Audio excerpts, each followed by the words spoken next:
O programa a seguir é um oferecimento de Gerais Proteção Veicular, Pimenta Severinos e Alka Cosméticos.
Bom dia, Leila. Bom dia, Glauco. Uma alegria, uma honra ser a primeira a fazer o quadro.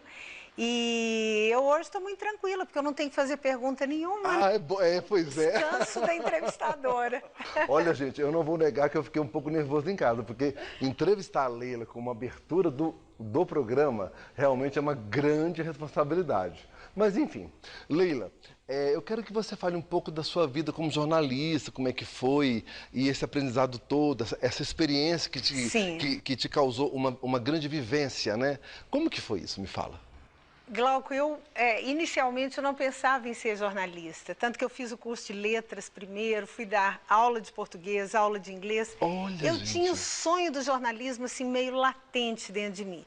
Mas eu associava a coisa do jornalismo, a reportagem, a você ser uma pessoa muito atirada, muito... Eu era muito para dentro. Quer dizer, eu sempre fui uma pessoa comunicativa, mas assim, eu não me imaginava saindo entrevistando as pessoas. Entendi. Eu tinha uma timidez, assim, uma certa dose de timidez. E pensei, não, eu não posso ser jornalista. Fiz um teste vocacional quando eu tinha 14 anos, a psicóloga falou, você não pode ser jornalista, você é tímida. Ela me deu o veredito ali. Eu obedeci. Mas fiz letras, cheguei a fazer um pedaço do mestrado em letras, mas pensando, eu não quero dar aula, eu não quero, não é isso, não é esse o caminho. Aí quando eu já estava com quase 30 anos, eu resolvi finalmente fazer jornalismo.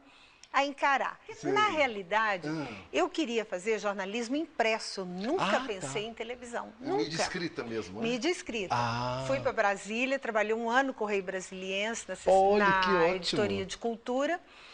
E aí até que um primo que estava, Toninho Drummond, queridíssimo, ele instalou a TV Bandeirantes em Brasília. E eu ia muito à casa dele em Brasília, ele falava, você tem jeito para televisão, você tem que fazer televisão. E eu achava que era brincadeira.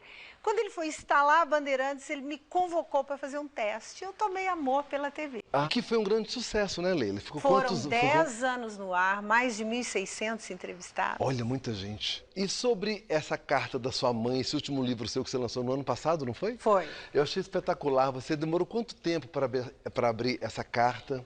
Olha, a história é interessante, né, Glauco? Porque a minha mãe deixou... Ela tinha 6 filhos, depois um dos meus irmãos morreu. Ela deixou uma carta para cada filho ler depois que ela morresse. Uma para cada filho? Uma para cada filho e me entregou todas as cartas. Gente, e ela em vida, ela era uma pessoa muito disciplinada? Se você perguntar como é que é minha mãe, acaba a entrevista, porque eu vou falar bem dela até o final da conversa. Não me dê corda. Tá bom. Minha mãe era a pessoa mais maravilhosa do mundo e essa não é minha opinião, era unanimidade. Unânime, olha. Então, ela me entregou as cartas e quando ela morreu, meus irmãos ficaram, não quiseram ler, deixaram para depois, eu também não tive coragem. Quando eu li a carta, eu vi que eu teria que responder, porque ela pedia perdão por tantas coisas que ela achava que tinha feito e que podiam ter me prejudicado, e não era absolutamente aquilo. Minha mãe foi uma mãe maravilhosa. Você era a filha mais velha, Leila? A mais nova e a única mulher. Sério? Olha que ótimo, gente. Aí eu resolvi escrever um livro de cartas para ela, mas pus um pouco de ficção, porque eu não queria expor. Nossa história de vida é muito pesada, Sei. tanto a minha, quanto a dela, quanto da minha avó. Eu queria falar dessa história, mas eu não queria que as pessoas soubessem o que é real, o que é ficção. Entendi. Então eu ficcionalizei muito pouco. E agora é engraçado que às vezes as pessoas me encontram na rua: Leila, qual parte do seu livro que é realidade, qual que é ficção? Aí eu achei uma resposta pronta. Eu falei: olha, é muito fácil, o que for alegre é ficção. Que doer é coisa nossa. Das profissões que você tem e teve, né? Enfim, a questão de escritora, sempre você teve essa veia? Não, Glauco, eu nunca pensei em escrever livro, em publicar livro. Porque é um sucesso, né? Tudo que você publica, muita gente fala, é muito graças a bom. Deus, né? Eu fico vendo a Arte Ser Leve, já vendeu mais de 100 mil exemplares. Tem hora que eu levo susto, eu falo: esse livro não é meu, porque nunca achei que isso ia acontecer. Eu sempre fui apaixonada pelos livros. Minha mãe era professora de português. Olha, gente. A gente vivia numa casa muito simples, mas ela fez todos os filhos fazer carteirinha da Biblioteca de Araxá. Eu, com Que 12 anos, já ótimo. estava com o meu primeiro livrinho, com a minha ficha da biblioteca. Então, sempre fui apaixonada pela literatura, pelos livros. Mas eu nunca pensei em escrever. Eu achava que era uma coisa tão inacessível para mim, tão inatingível. E comecei a escrever por acaso, porque todo mundo falava: conta os bastidores da entrevista. Ia fazer palestra em faculdade de jornalismo, todo mundo: como é que foi aquela entrevista, assim? E até que alguém falou: por que você não faz um livro contando os bastidores? Aí eu fiz o Leila Entrevista Bastidores. Depois a editora Globo ficou sabendo que eu fazia palestra para mulheres, me pediu um livro sobre mulheres. Deu certo, ela pediu outro livro. Aí Olha, veio que a Arte de Ser ótimo. Leve. Então foi tudo naturalmente, né? Tudo. Eu não me considero escritora, e isso não é demagogia, não é falsa modéstia. Eu falo: eu não sou uma escritora, eu sou uma jornalista que publica livros. Eu vou ser escritora, como diz meu marido, na próxima encadernação, mas nessa ainda não. Bom, pessoal, nesse quadro Sabedoria de Mestre tem um subquadro que chama Eu Sou Assim. Eu vou falar algumas frases para a Leila e ela vai completar da forma que ela achar melhor, ok? É Vamos aí lá, que mora Leila? o perigo. Vamos ver, eu tenho medo desses começos de frase. Leila, primeira frase. Eu sempre vou... Ser verdadeira. Segunda frase, Leila. A vida nos mostra... Falei que é aí que morava o perigo. Essas frases são fáceis, não. A vida nos mostra... Eu acho que somos pequenos e somos limitados, somos falhos, e que a gente tem que ter humildade. Eu acho que a vida é didática, ela é pedagógica, ela nos ensina diariamente. Quero um dia poder... E tantas coisas, Glauco. Eu falo que é pouca vida para tanta vontade, né? Mas eu ainda quero muitas coisas. Leila, minha digital como pessoa sempre será... Se eu for absolutamente honesta, eu diria, em primeiro lugar, minha angústia, talvez minha ansiedade.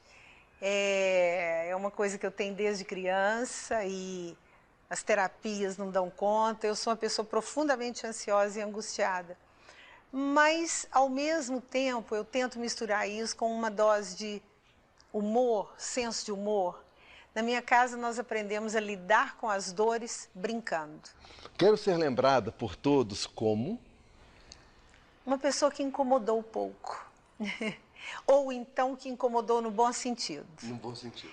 Incomodar no sentido, para usar uma expressão do interior de Minas, do meu Araxá, que não amola. Que não amola, Sabe, eu não quero ser aquela pessoa que amola, que incomoda, que é desagradável, que é antipática, que é mal educada. Que a minha presença passe delicadamente, que eu passe delicadamente, suavemente por esse mundo, incomodando o mínimo possível. Entendi, que ótimo. Gente, realmente, olha, foi um prazer muito grande entrevistar Leila, de uma sabedoria natural, espontânea e de vida também, né, Leila? De vivência mesmo. Muito obrigada. Eu que agradeço vocês terem vindo aqui na minha casa, no meu canto. No seu ninho, e é muito aconchegante, muito bom, Muito sucesso. O sucesso bom, não é esse sucesso oba-oba que a gente vê tanto hoje, não. O o sucesso bom, o sucesso que alimenta a alma, alimenta o espírito. Eu que tenho que agradecer, Leila. Muito obrigado, de verdade. Pessoal, o Felipe perguntou o que é inteligência emocional. É saber lidar com as emoções e fazer com que elas ajam a nosso favor e não contra nós. É saber equilibrar o lado racional com o lado emocional. E principalmente aprender a entender o comportamento do outro, o lado emocional do outro, porque o ser humano, ele não vive sozinho. E outra coisa é conciliar o lado racional com o lado emocional do nosso cérebro, neutralizando as emoções negativas e potencializando as positivas a nosso favor. E isso pode parecer fácil, mas é um pouquinho complexo, mas não é impossível. Nada que não pode ser treinado. E como conseguimos gerar esses resultados mais rápido perante o mundo que nos rodeia? O primeiro ponto é conhecermos as nossas emoções. Toda pessoa tem que se conhecer. E não é só as emoções, é tudo. É o lado racional e o lado emocional. O autoconhecimento, ele é muito importante em todos os sentidos. Tanto que quando eu conheço alguém, a primeira pergunta que eu faço é a seguinte: você faz terapia ou já fez terapia? Quando a pessoa fala que nunca fez, eu penso assim: oh meu Deus, ele deve ter algumas questões na vida dele que ele não sabe ainda aprofundar. Mas isso é normal. O segundo ponto é saber controlar as nossas emoções. O que quer dizer isso? Tem horas que a gente perde a noção das coisas, que a gente explode, tem horas que a gente implode. Controlar as emoções é isso. É a gente ser mais, principalmente, sermos mais otimistas com a vida. E nunca perder as esperanças de nada. Ser otimista é tudo na vida, na inteligência emocional. O terceiro ponto é a automotivação. É nos motivarmos o tempo inteiro. Ou seja, é tomar uma decisão. A vida pede decisões o tempo inteiro. Temos que ter decisões o tempo inteiro. E essas decisões, elas vão provir de uma ação. E essa ação, ela pode ser ruim ou boa. Então, por isso que o segundo ponto, que é controlar as nossas emoções, é muito importante. Porque a gente controlando, com certeza, a gente não vai ter uma decisão imediatista. O quarto ponto, pessoal, é a empatia. É nós nos colocarmos no lugar do outro. Saber lidar com o outro. Saber qual é o limite do outro. Porque nenhum de nós somos iguais. O ser humano, ele é diferente. Ninguém é igual a ninguém.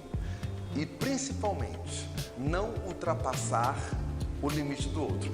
Quantas vezes vocês já ouviram, olha, o fulano, ele falou tal coisa e isso é a gota d'água.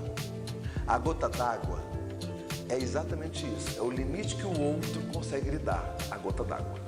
E por causa da gota d'água, a gente pode estragar toda uma estrutura que já está formada por causa da gota d'água.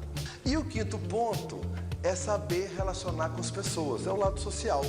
Ou seja, é você ser querido quando chegar num ambiente e contagiá-lo de alegria, de otimismo. Isso, gente, é muito importante e isso provém da energia também. Todos nós emanamos uma energia positiva ou negativa, uma vibração. Tem pessoas que quando entram na sala, ela contamina o ambiente de coisas boas. É saber se relacionar, é saber explodir coisas boas no ambiente e principalmente coisas boas para o outro. Então, resumindo, a inteligência emocional é a gente saber lidar com as nossas emoções, com as emoções do outro, com as emoções do ambiente e com a energia de tudo isso. Isso é inteligência emocional. Márcia Maria. Glauco, namoro um cara que amo de verdade, mas ele, às vezes, faz coisas completamente sem nexo. Tipo, eu tenho que falar coisas para ele bem constrangedoras que, se eu pudesse escolher, jamais falaria. Mas, se eu não falar, ele repete os mesmos erros. E o pior, são coisas do cotidiano, que envolve a convivência com os outros, a limpeza pessoal e outras coisas. O que faço? A vontade de rir é grande, mas a de chorar é maior. Primeiro, esse cara não é o Shurek, não, né? Pelo amor de Deus, porque se for, minha filha, ai, já dá asco. Porque limpeza pessoal é duro, né? Aí é pesado. Mas vamos lá. Que nojo. Pelo que eu tô entendendo, ele é completamente sem noção. É aquele cara que você tem que explicar pra ele, falar, menino, vai pra direita, ó, para, vira à esquerda. Porque ele não tem noção das coisas, ou seja, você tá falando coisas constrangedoras, tipo, você passou desodorante hoje, querido? Não. Amor, você tá com chulé? Não sei. Ai, já dá aquela brochada, assim, já dá aquela... Ui. Ou então, ele é sem noção. Então, você fala assim, amor, hoje eu vou pagar um jantar pra você. Aí ele vai no restaurante que você escolheu e pede no menu o prato mais caro. Ele esqueceu que você vai pagar, ele é sem noção, entendeu? Ele é sem noção. Pelo que eu entendi, a pergunta anda por aí. Porque a pessoa sem noção, o que é uma pessoa sem noção? Ela não pensa ou ela não quer pensar. E o ato de pensar é o que mede a nossa educação. Então, a pessoa sem noção é uma pessoa sem educação. Em outras palavras, mais aprofundando um pouquinho, ela não tem aquele berço natural que todo mundo tem de saber até onde vai a faixa amarela. Eu não posso passar dessa faixa amarela, entendeu? Ele não tem isso. Ele ultrapassa a amarela, a vermelha, a preta, ele vai passando.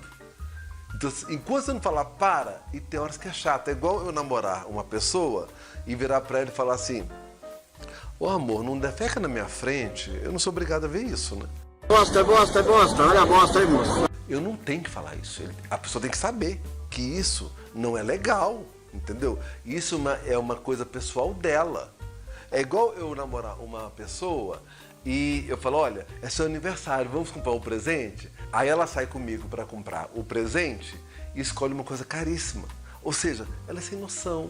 Porque fica muito chato falar, amor, tem que ser mais baratinho, tá muito caro. É chato falar isso, eu não posso falar isso, não devo. E quando envolve limpeza pessoal, aí que o trem ferrou todo, porque é mega, hiper, super constrangedor. Vou chamar tudo de cascão agora. Se o cara é porco, ele tem que aprender a ser limpo. A não ser que ele for estrangeiro. Entendeu? Foi europeu, porque, enfim, o brasileiro é muito mais limpinho, né, pessoal? Na verdade, o brasileiro é limpinho. Se o cara já é brasileiro e é porquinho, nossa, mãe, é o gatinho que não gosta de tomar banho? Será que é isso? É terrível. A questão da limpeza pessoal é impossível você não causar um constrangimento. E esse excesso de intimidade que você vai falando para ele vai estragando a relação. Porque, lembra que eu falei? A intimidade profunda em qualquer relação é sua sepultura. Porque tem coisas que eu não posso e nem devo falar. Porque é muito chato. E aqui, pelo que você relatou, tem várias coisas que você está tendo que falar. Então vai chegar uma hora que você fala assim, porra, eu tô ferrado com esse cara. Eu vou ter que ficar lembrando ele até dele não limpar o nariz na frente dos outros. Pelo amor de Deus, isso é falta de educação. É igual ele tá na mesa almoçando, daquele arroto na mesa. Quer dizer, ele pode arrotar? Pode. Deve? Não. Então, ele não sabe, ele não tem noção do que ele pode e o que ele deve fazer. Ele faz, ele apenas faz. Ele não tem... Tem uma parte no nosso cérebro, pessoal, que lida com a censura. Ele não se censura, ele não tem censura com ele. Ele vai. E isso cansa, porque, olha, TDR, de vez em quando, é uma coisa normal. 3 semanas é complicado. E TDRzinha pingada todo dia é muito chato. Porque se você perguntar, amor, você tá com chulé? Ele vai ficar puto com você. Porque você está entrando na intimidade dele. Só que a intimidade dele ele não cuida. A intimidade pessoal ele não cuida. Então você tem que entrar mesmo. Como é que você vai fazer? Vai dormir com chulé? Não dá. Não! Então você tem que entrar. Então, primeiro, é melhor você diminuir todo dia, ter um constrangimento e sentar e falar, amor, vamos conversar sério agora? Faz uma lista. Aí você vai ter 1 hora de 1 tonelada só. Pum! amor, você tem chulé. Amor, você não pode soltar pum na frente dos outros, que eu tô do seu lado. Tem vergonha, lindo. Louro do olho azul, tem vergonha. Entendeu, lindo? Amor, olha, quando a gente estiver numa roda, não faz piadinha sem graça, não. Não brinca com o defeito do outro, que você vai me matar de vergonha, ô idiota, sem noção. Que coisa absurda. Isso aí que você disse é tudo burrice. Amor, e vai falando. A tudo que ele faz, você vai fazendo aquela lista assim, ó. Mas pesa o clima. Aí depois fala, amor, e aí, o que você me sugere? Ele vai ficar puto, mas você vai reduzir um tempo grande de constrangimento para um tempo pequeno de solução. A partir dali, você pode cobrar, porque você já avisou. Já avisei que vai dar merda isso. Você foi claro, transparente. Porque senão, eu garanto, ô Márcia Maria, a sua relação vai acabar porque você não vai aguentar. Porque conviver com pessoas assim é aquela velha frase da Leila Ferreira, que ela fala na palestra dela. Vive bem quem convive bem. Então, essa convivência não vai ser boa, não tá boa, tá uma droga isso aqui, tá uma droga, entendeu? Então, ele realmente, pessoas assim, elas funcionam só na pressão. Então, se você não fizer isso, pressionar mesmo e dar aquela cacetada, você não vai arrumar essa situação, porque vira costume. É igual aquelas pessoas mais idosas que vão criando aquelas manias. Esse cara já nasceu com mania, você tá ferrado, ele já nasceu com mania. É igual você ensinar uma pessoa a usar desodorante. Você vai lembrar ela 10 vezes, ela vai esquecer de pôr a droga do desodorante. Aí você vai falar assim, olha, a próxima vez que eu sentir cessa em você, eu vou te dar um tapa na cara. Ui! Aí ela fala assim, nossa, você tá agressivo? Você fala, não, porque eu já falei 10 vezes, pô. É verdade. E outra coisa, ô Márcia, uma vez tudo bem, 2 é complicado, a terceira é forca. Então, se dê um limite também, porque isso aqui enche o saco, ok? Olha, boa sorte com o seu namoro, mas pelo que eu tô vendo, ele já tá fadado ao fim. Você que tá enrolando apertar o botão stop, infelizmente. Então vamos lá, ô Isadora, vou responder agora. Glauco, sou uma pessoa extremamente detalhista. E às vezes isso me atrapalha a alcançar grandes resultados. O que posso fazer para achar o meu equilíbrio? Primeiro, Isadora, isso me atrapalha a alcançar grandes resultados. E por que sempre você tem que alcançar grandes resultados? Ninguém é tão bom assim, concorda? É igual eu como artista falar assim, olha gente, eu não pintei uma obra-prima, ai que pena, fiquei chateado. A obra-prima de um artista, de vez em quando. Os grandes resultados também na vida, de vez em quando. Bom, mas você é extremamente detalhista. Então, de cara, eu falo. Eu vou te garantir que você deve se cobrar muito, evidentemente. Você é detalhista.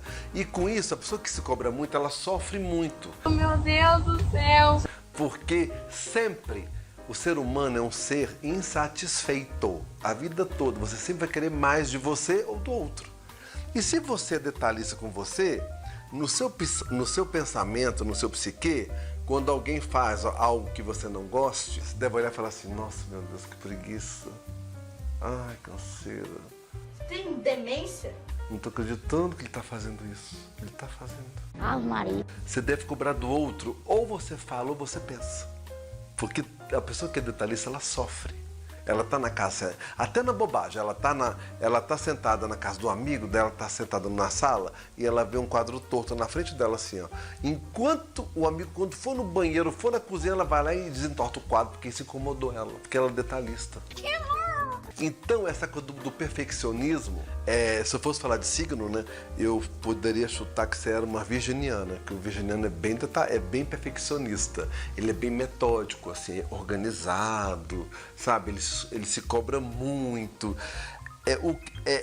Se eu perguntar para você, Isadora, qual foi a sua nota de história na 4ª série do primário ou do ensino fundamental? Você vai saber me responder? Mais ou menos. Porque, Isadora, você não é detalhista agora, você foi a vida toda. Mais ou menos, mais ou menos. Eu garanto que você não sabe a sua nota. Sei. Na época, você devia morrer por causa dessa nota. E você lembra dela hoje? Então, o que adiantou ser perfeccionista? Então se permita a errar, a não se cobrar tanto, se permita a apertar o botão foda-se. É isso e acabou.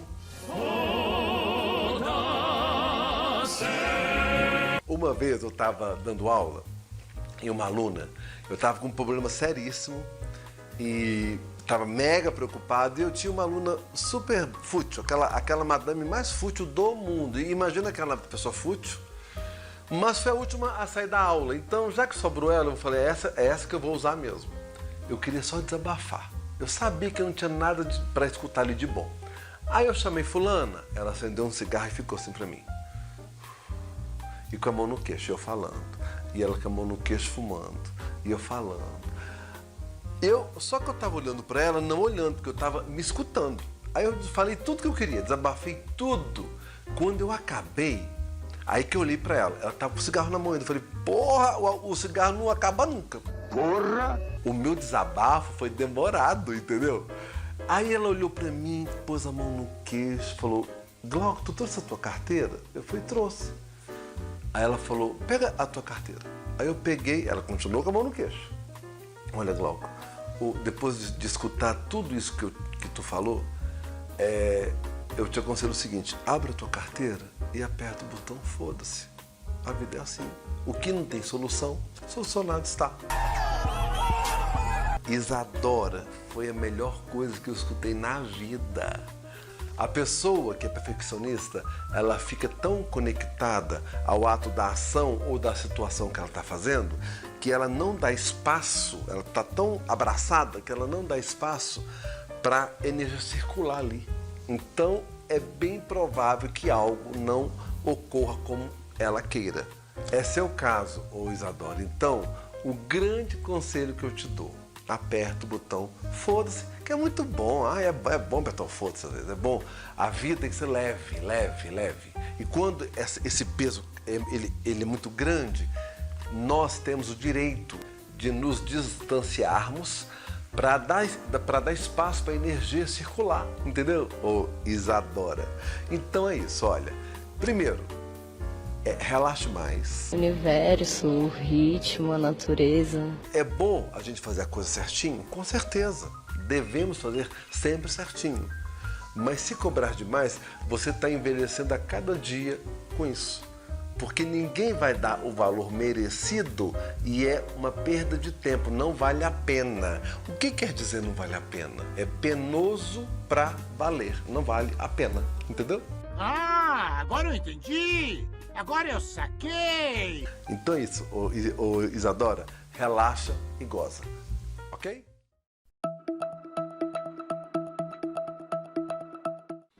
Infelizmente acabou, né, pessoal? Mas não se preocupem, sábado que vem estarei aqui no mesmo horário, no mesmo canal. Pessoal, não se esqueçam de seguir nossas redes sociais e o nosso canal no YouTube, ok? E aproveitando o final do programa, quero falar que você que tem salão de beleza e deseja ser um distribuidor dos produtos Alka Cosméticos, é só entrar em contato através do Instagram da empresa, falar com Selma. Pessoal, Alka Cosméticos, porque excelência nunca sai de moda. Até o próximo sábado, que a semana de vocês seja próspera e até mais um Maestria com Glauco. Grande beijo.